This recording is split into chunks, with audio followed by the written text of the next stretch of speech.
चले जी, बिस्मिल्लाहिर्रहमानिर्रहीम। लैब क्या है हमारा आज का? vCenter server deployment. सही है, we are going to deploy vCenter server, ठीक है, अपने होम लैब के ऊपर। तो ऑलरेडी हमने वो थ्योरेटिकल डिस्कशन कर ली कि अगर हमने vCenter को डिप्लॉय करना है तो सबसे पहले हमने VMware के वेबसाइट से vCenter का जो ISO है अप्लायंस का वो डाउनलोड करना है। So as you can see here हमारे पास ISO इमेज ऑलरेडी हमारे पास यहाँ पे किधर है ISO इमेज, ये वाला। So we have already downloaded this appliance. आप इस पर डबल क्लिक कर ले तो आपका जो ISO इमेज है आपके मशीन का जो DVD है उसके साथ माउंट हो जाएगी।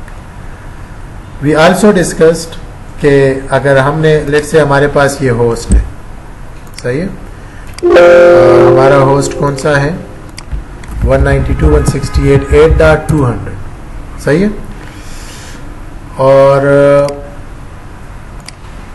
8.200 रूट यूज़र नेम पासवर्ड भी हमने ऑलरेडी मेंशन किया था। और in our previous lectures we also discuss कि हमने डेटा स्टोर को किस तरह ऐड करना है। तो ये थोड़ा मैं जल्दी कर लूँ ताकि आप लोग प्रॉपर जो हमारा आज का टास्क है वो हम कंप्लीट कर लें।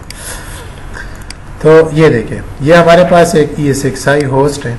तो आप ये कंसिडर कर ले कि हमारे पास 3 होस्ट है और तीनों होस्ट में से हमने एक होस्ट को एक्सेस किया है, सही है, और उस होस्ट का जो IP है वो क्या है, वो है 192.168.8.200 और ये यूज़र नेम रूट पासवर्ड जो है लेट्स से 123 ये पासवर्ड। तो वी हैव डिसाइडेड कि हमने अपना जो अप्लायंस है ये वाला हमने इसके ऊपर क्या करना है, डिप्लॉय करना है।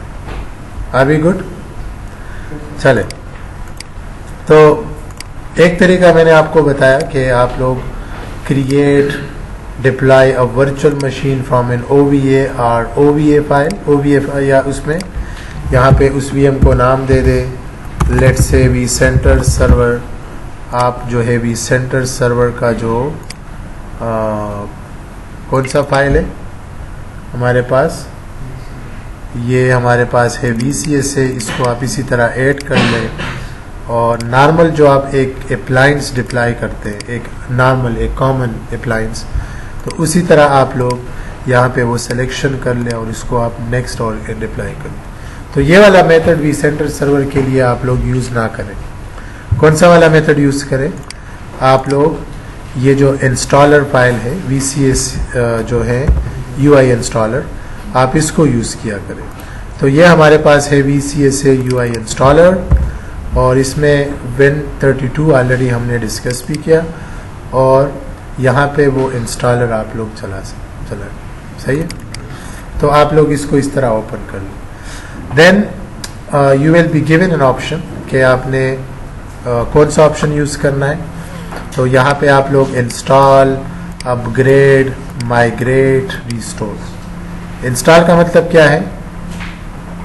For the very first time हमने vCenter अप्लायंस को डिप्लॉय करना है। अपग्रेड का मतलब यह है कि you already have vCenter server 7.0, 6.7, 6.5 and you want to upgrade that appliance to vCenter server 8. तो which option you need to select then? This one. Migrate का मतलब क्या है कि अगर आपके पास किसी एनवायरनमेंट में vCenter सर्वर 6.7 विंडोज बेस्ड चल रहा है और उसको आपने अपग्रेड करना हो तो वो नहीं कर सकते, क्योंकि 7.0 में और 8.0 में विंडोज बेस्ड vCenter नहीं है। तो फिर आपने उसको क्या करना है, माइग्रेट करना है।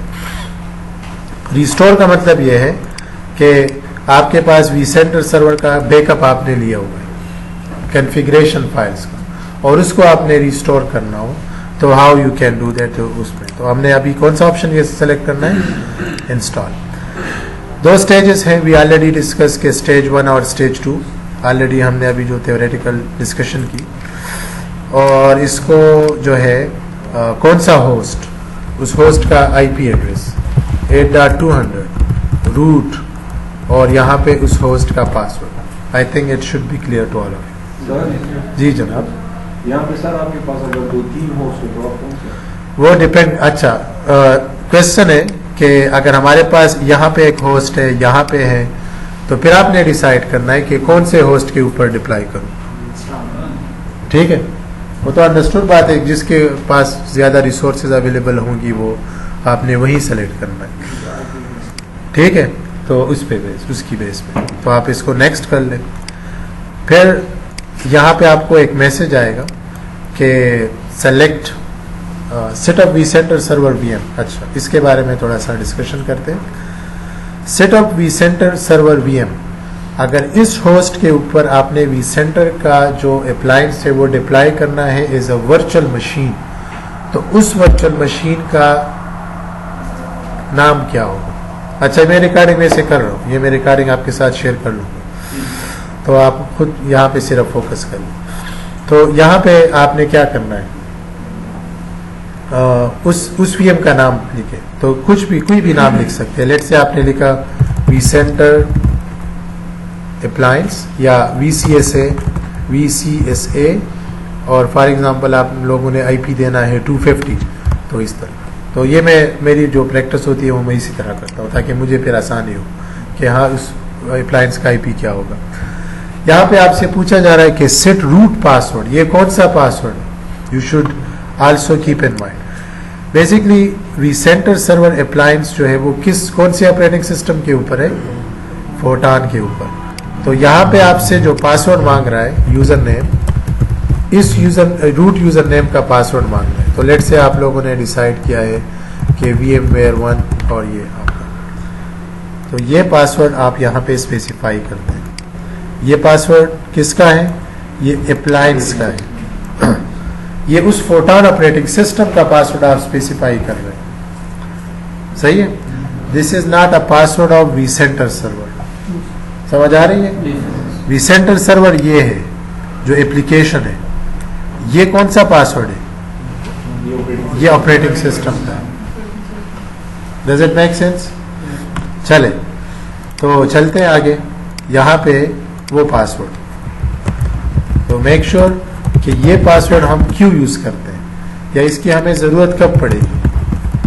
जब हमें अगर vCenter सर्वर का IP एड्रेस चेंज करना हो या होस्ट नेम चेंज करना हो या पासवर्ड चेंज करना हो vCenter सर्वर का, तो वो जो अप्लायंस मैनेजमेंट अगर हमने कर ली, सो ये पासवर्ड हम कब यूज करेंगे?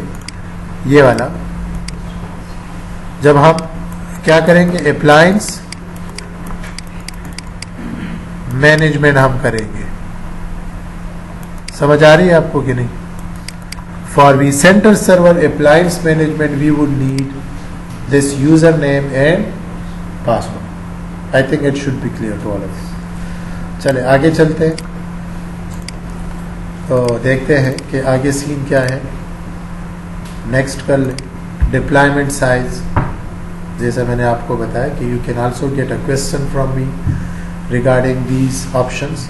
इफ आई आस्क यू कि बताए कि मुझे अगर मैंने स्मॉल साइज सेलेक्ट करना है डिप्लॉयमेंट का, तो how much CPU I need, RAM कितना चाहिए, how much host can be manage.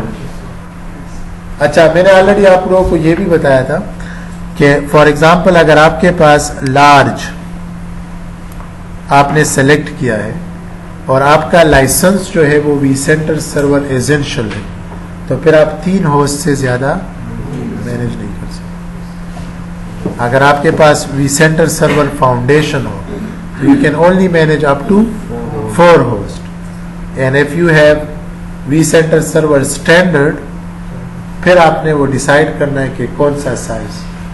तो स्टैंडर्ड में लिमिटेशन नहीं है, स्टैंडर्ड में मैक्सिमम आप 2000 ESXi होस्ट जो है वो मैनेज कर सकते हैं। But if you have selected the extra large size for the vCenter server deployment, does it make sense? चले, ये भी हमारा क्लियर हो गया। तो अभी हम कौन सा सेलेक्ट करते हैं? टाइनी, और इसको आप नेक्स्ट कर लें। अच्छा, डेस्क तो ऑलरेडी हमारे पास है ना इस होस्ट के पास, ये जो हमारे पास होस्ट है इसके पास तो ऑलरेडी स्पेस अवेलेबल है 300, तो वो डेटा स्टोर जी मतलब बाय डिफॉल्ट इसमें पिकअप कर लिया है। वो इसलिए पिकअप किया है क्योंकि मेरे पास सिंगल डेटा स्टोर है। If you have multiple data store तो फिर आपको मल्टीपल ऑप्शन आता है। और definitely we will select thin disk, ताकि जो रिक्वायर्ड है अभी नीड है vCenter अप्लायंस की, सिर्फ वही स्पेस यूटिलाइज कर लें, पूरा वो यूटिलाइज ना करें। सही है। तो थिन और थिक के बारे में भी ऑलरेडी हमारी प्रीवियस क्लासेस में डिस्कशन हुई है। क्लियर? इसको आप नेक्स्ट कर लें। अच्छा, ये एक इम्पोर्टेंट चीज़ है, इसको आपने समझना है। यहाँ पे आप डिसाइड कर ले कि vCenter अप्लायंस का IP एड्रेस क्या होगा और उसका सबनेट मास्क क्या होगा, डिफॉल्ट गेटवे क्या होगा और DNS सर्वर आपका क्या होगा। और लेट्स से अगर आपके पास DNS सर्वर अपना लोकल नहीं है तो FQDN में भी आप 250 लिखें। प्रॉपर लैब जो है वो ये है कि आप लोगों के पास एक DNS सर्वर होना चाहिए, क्योंकि अनफॉर्चुनेटली आप लोगों ने लास्ट वीक DNS टॉपिक नहीं पढ़ा, तो इस वजह से मैं DNS वाला पोर्शन यहाँ पे अभी एक्सप्लेन नहीं कर सकता। अदरवाइज प्रॉपर लैब क्या होना चाहिए ना कि आपके पास एक DNS सर्वर और उसमें आपको एक फॉरवर्ड लुकअप जोन में एक ए रिकॉर्ड या होस्ट रिकॉर्ड ऐड करना था, ताकि फिर आप vCenter को इंस्टेड ऑफ IP एड्रेस आप नेम के थ्रू क्या कर लें, एक्सेस कर लें। तो वो DNS जब आप वो पढ़ेंगे तो यहाँ पे FQDN आपने मेंशन करना है। फॉर एग्जांपल आपके पास DNS सर्वर है तो फिर आपने ये लिखना था कि vCenter 250.kbit.local is let's say your DNS, और यहाँ पे उस DNS सर्वर का IP भी आप लोगों ने इस तरह लिखना था अगर ये, तो ये फिर आपने, और इसके अगेंस्ट आपने एक रिकॉर्ड DNS में ऐड करना। तो make it simple for you, अभी आप लोग सिंपल ये FQDN की जगह फुली क्वालिफाइड डोमेन नेम की जगह आप लोग इधर क्या लिखें 250, और यहाँ पे we don't have any local DNS तो हम गूगल वाला DNS सर्वर यूज़ कर सकते हैं। क्लियर हो गया? और चले, let me pass for a while, अगर आप लोगों का कोई क्वेश्चन है तो पूछ ले, अदरवाइज विल मूव फॉरवर्ड। इसका मैं बता दूं आपको, ये जो भी कॉन्फ़िगरेशन ये हम यहाँ पे स्पेसिफाई कर रहे हैं ये बिफोर डिप्लॉयमेंट है। तो जैसे ही ये अप्लायंस डिप्लॉयड हो जाएगा तो उस अप्लायंस का IP एड्रेस क्या होगा 250, तो फिर मुझे लिनक्स पे लॉगिन लेने की ज़रूरत नहीं पड़ेगी। ऑलरेडी वो लिनक्स का पासवर्ड भी मैंने डिसाइड किया है कि वो क्या होगा। तो बिफोर अप्लायंस डिप्लॉयमेंट हमने कॉन्फ़िगरेशन की, and this is the beauty of this tool. ये जो UI इंस्टॉलर टूल इन्होंने इंट्रोड्यूस किया है for the vCenter server deployment, so that is the beauty of that tool. Clear हो गया यहाँ तक? आप इसको नेक्स्ट कर लें और ये आपकी कॉन्फ़िगरेशन है and finish. It will take around 10 minutes, depends on your resources of your machine। तो शायद ये 10 मिनट से भी ज़्यादा ले ले। अगर आपके पास पावरफुल मशीन है तो शायद 5 मिनट्स ले ले। So we will wait for a while, यहाँ पे इसको हम पास कर लेंगे। ये देखें, finally stage 1 is completed, you can see stage 1 is completed. और यहाँ पे आपको एक मैसेज भी मिला हुआ है कि ये देखें, एक एड्रेस आपको दिया है कि आपने vCenter सर्वर का IP +5480 पोर्ट नंबर यूज़ करना। मतलब अगर आप ब्राउज़र ओपन कर लें यहाँ पे, और यहाँ पे आप लोग vCenter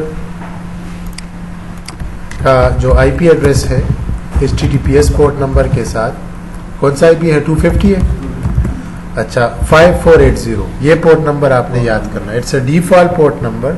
once you deploy vCenter server, stage 1 complete हो जाए तो स्टेज 2 के लिए आपको ये पोर्ट नंबर ज़रूर मेंशन करना पड़ेगा। अच्छा, ये पोर्ट नंबर हम बाद में भी यूज़ करते हैं। लेट से अगर आपने vCenter का IP एड्रेस चेंज करना हो तो vCenter सर्वर अप्लायंस मैनेजमेंट पे लॉगिन लेने के लिए we would need 5480 port number आपने इस तरह। और यहाँ पे कौन सा यूज़र नेम आपने मेंशन करना है, रूट। पासवर्ड कौन सा मेंशन करना है, जो ड्यूरिंग डिप्लॉयमेंट आपने डिफाइन किया हो। वेरी गुड, ठीक है। और यहाँ पे आप लॉगिन ले लें। सो स्टेज 1 इज कंप्लीटेड। नाउ कौन सा ऑप्शन आपने करना है, सेटअप पे जाए, stage 1 is completed, stage 2 next कर ले इसको, ये सारी कॉन्फ़िगरेशन चेक कर ले, इफ दैट इज ओके। अच्छा, लोकल होस्ट की जगह वही आईपी दोबारा लिखे। अगर आपके पास डीएनएस सर्वर है तो फिर आपने क्या लिखना है, vCenter और जो FQDN fully qualified domain name, and you should be good. ये अब नेक्स्ट कर लें। अच्छा, यहाँ पे एक चीज़ हमने मिस कर दी, टाइम सिंक्रोनाइजेशन मोड, कि आपने जो vCenter का जो टाइम है वो किसके साथ सिंक करना है। तो मेरे ख्याल में NTP की जो है डिस्कशन हमारी हुई थी last session, network time protocol, के why it is important for vSphere environment, तो आपका वो होना चाहिए। अच्छा, इसके बारे में हमने अभी तक डिस्कशन नहीं किया, तो थोड़ा सा इसके बारे में डिस्कस करते हैं। फिर इसका एक लैब है, पूरा टास्क है, वो हम डिस्कस करेंगे जब हम क्या नाम है उसका थ्योरेटिकल पोर्शन हम जब पढ़ेंगे SSO डोमेन के बारे में, सिंगल साइन ऑन। मैं थोड़ा सा आपको एक हाई लेवल ओवरव्यू दे दूँ। आपको गूगल का पता होगा, जीमेल का, आप एक सिंगल जीमेल आईडी पे लॉगिन लेते हैं और आपको राइट साइड पे डिफरेंट प्रोडक्ट्स नजर आती है, गूगल फॉर्म, गूगल ड्राइव, सही है, गूगल क्लासरूम। तो वन टाइम लॉगिन हो के फिर आपको बार बार लॉगिन देने की जरूरत नहीं पड़ती, क्योंकि वो one time login. vCenter is also consist of different services, तो vCenter के पास डिफरेंट सर्विसेज है। तो ये SSO डोमेन जो है ये आपको ये फायदा देगा कि आप ओनली वन टाइम vCenter पे लॉगिन लेंगे तो जितनी भी सर्विसेज होगी vCenter की, फिर आपको ऑथेंटिकेशन की ज़रूरत नहीं पड़ेगी। तो फर्स्ट ऑप्शन का मतलब यह है कि this is your first time deploying a vCenter server, तो आपको एक SSO डोमेन चाहिए, लेट्स से आपका vSphere.local, और उसका पासवर्ड यहाँ पे मेंशन कर दें। ये सेकंड नंबर ऑप्शन का मतलब ये है कि ऑलरेडी vCenter सर्वर एक डिप्लॉयड है और उसमें SSO भी जो है वो ऑलरेडी कन्फिगर्ड है, और आपने एक दूसरा vCenter ऐड करना है। तो दूसरा vCenter हम क्यों अब ऐड करेंगे, लेट्स से आपके पास 2 डिफरेंट लोकेशंस है, लोकेशन 1 पे vCenter सर्वर डिप्लॉयड है और लोकेशन 2 पे आपने vCenter सर्वर को डिप्लॉय करना है। तो आपके पास ऑप्शन है कि उस लोकेशन 2 के लिए अलग सा SSO डोमेन, मतलब अलग से यूजर नेम एंड पासवर्ड होंगे, या वो एग्जिस्टिंग SSO डोमेन ऑथेंटिकेशन आपकी क्या होगी, सिंगल होगी, लेकिन मल्टीपल vCenter आप कर सकते हैं, कनेक्ट कर सकते हैं, और इस मूड को हम लिंक्ड मूड कहते हैं। तो आपको अगर आज टाइम मिले तो आप लोग लिंक्ड मूड के बारे में थोड़ा सा वो जो है पढ़ लें। इंशाल्लाह we will discuss it in detail कि लिंक मूड क्या है। For now we will move forward, और यहाँ पे हमारा जो vCenter सर्वर डिप्लॉयमेंट है दैट इज कंप्लीटेड। ये हमारा टास्क है। What we have learn today, हमने vCenter सर्वर को किस तरह डिप्लॉय करना। पहले आप वो डाउनलोड कर लें, फिर उसके बाद क्या कर लें, डिप्लॉय, और फिर उसका दूसरा क्या कौन सा ऑप्शन है, वो सेटअप कर लें। हाँ नहीं, माइग्रेट की तो जरूरत नहीं है, सेटअप के बाद बस ये हो गया, बस vCenter इज रेडी। फिर आपने सिर्फ vCenter को एक्सेस करना है, that's it. Are we clear जी? आप लोग ये देखें, ये ऑलरेडी अभी हमारी डिप्लॉयमेंट हो रही है। अच्छा, यहाँ पे कुछ स्टूडेंट ऐसे हैं जिनके पास रिसोर्सेस कम है, मतलब रैम कम है और अपने हार्डवेयर के ऊपर वो डिप्लॉय नहीं कर सकते, राइट? तो उस केस में आप ये कर सकते हैं कि ये डिप्लॉयमेंट वाली ये वीडियो से अपनी वो कॉन्सेप्ट क्लियर कर लें। अगर आपने let's say if you do not get a chance to deploy your own vCenter server appliance. बाकी आप लोगों के लिए प्लस पॉइंट ये है कि आप लोग VMware HOL में वर्चुअलाइजेशन 101 ये वाला लैब ओपन कर लें, तो इसमें ऑलरेडी एक vCenter सर्वर डिप्लॉयड है। तो जब vCenter सर्वर डिप्लॉयड हो जाए, are you need to access your vCenter server, तो यहाँ पे जाए। ये अभी मेरे ख्याल में इंटरनेट थोड़ा स्लो है, थोड़ा सा वेट करते हैं। ये देखें, ये vCenter सर्वर ऑलरेडी है यहाँ पे, सिर्फ उस vCenter सर्वर का यूजर नेम पासवर्ड भी इन्होंने ऑलरेडी दिया हुआ है। अच्छा, if you don't know how to work on this lab, यहाँ पे जो मैनुअल है इसको आप फॉलो कर सकते हैं 1 by 1 इसी तरह। सही है। तो VMware HL is a free lab, आप इस पे जो है अपनी वो लैब प्रैक्टिस कर सकते हैं, राइट। आप इसको एक्सेस कर लें इस तरह। तो चले, ये आपने vCenter सर्वर एक्सेस कर लिया। तो इंशाल्लाह हमारी नेक्स्ट क्लास में हम ये डिस्कस करेंगे कि vCenter को किस तरह हमने एक्सेस करना है, इसमें डेटा सेंटर हमने किस तरह क्रिएट करना है, इस पे हमने ESXi होस्ट को किस तरह ऐड करना है। So all these things will be discussed in our upcoming topic. ठीक है।